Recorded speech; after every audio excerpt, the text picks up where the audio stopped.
Hello everyone, welcome back to my YouTube channel Piku's world. কেমন আছো তোমরা সবাই? আশা করছি সবাই ভীষণ ভালো আছো, আর আমিও ভীষণ ভালো আছি। তোমাদের সাথে আজকে একটা বিশেষ ব্লগ শেয়ার করছি। দিনটা ছিল 3রা জানুয়ারি। প্রতি বছরের মতো এবারও ঋষি বঙ্কিমচন্দ্র কলেজ অ্যানুয়াল ফাংশনের অ্যারেঞ্জ করেছে জানুয়ারির ফার্স্ট উইকে। তো আমরা পৌঁছে গিয়েছিলাম সেখানেই, আর তার সাথে ছিল একটা সারপ্রাইজটা হচ্ছে আমার একটা খুব খুব খুব কাছের বান্ধবীর জন্য।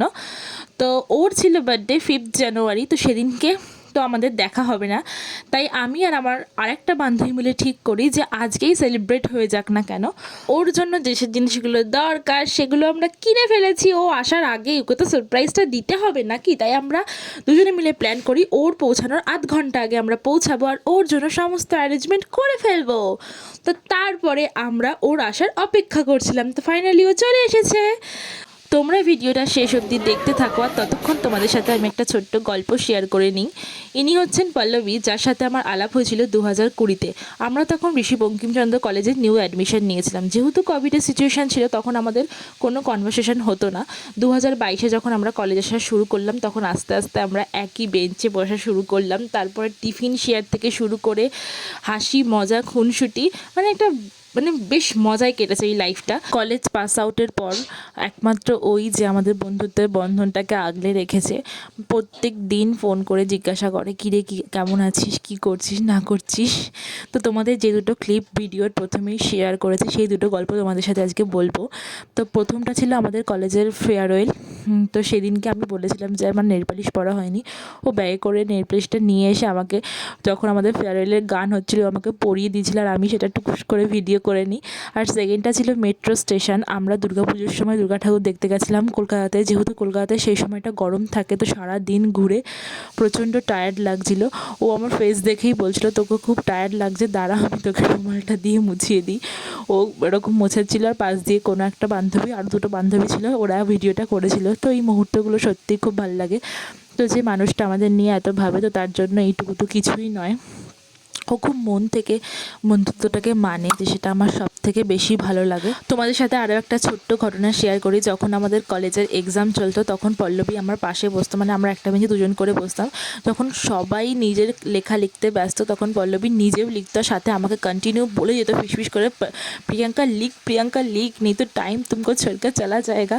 তো এই কথাটা আমার খুব মনে পড়ে। মানে ও নিজে লিখছে, সাথে বলছে আমি একটু স্লো লিখতাম ওর থেকে, তো বলতো তাড়াতাড়ি লিখ নাহলে ঘন্টা পড়ে যাবে।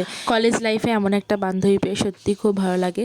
আমরা জীবনে কোনো দিন আমাদের বেস্ট ফ্রেন্ডের ট্যাগলাইনটা চাই না আমাদের জীবনের সমীকরণটা কোনো দিন মিলে যাক, বন্ধুত্বের সমীকরণটা বেস্ট ফ্রেন্ডে গিয়ে মিলে যাক। তাহলে আমরা হয়তো সারা জীবন চেষ্টা করব সেই সমীকরণটা মেলানোর।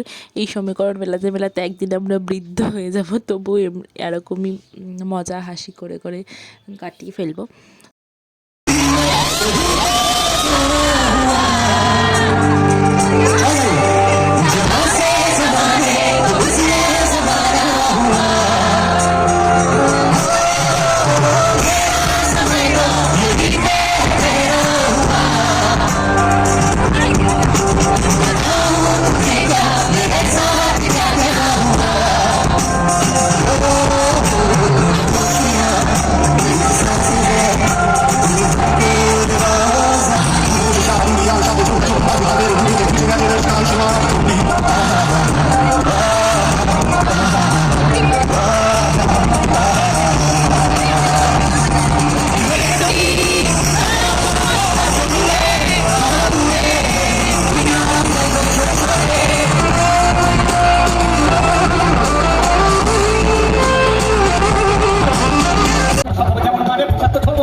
আকাশে উড়াল দিয়া সামনে অরে দিয়া কবিছে পাশে বল তুকা বন্ধু রে আজ আমার মনটা যে তাই প্রথম ঠিকানা আছে রে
Esse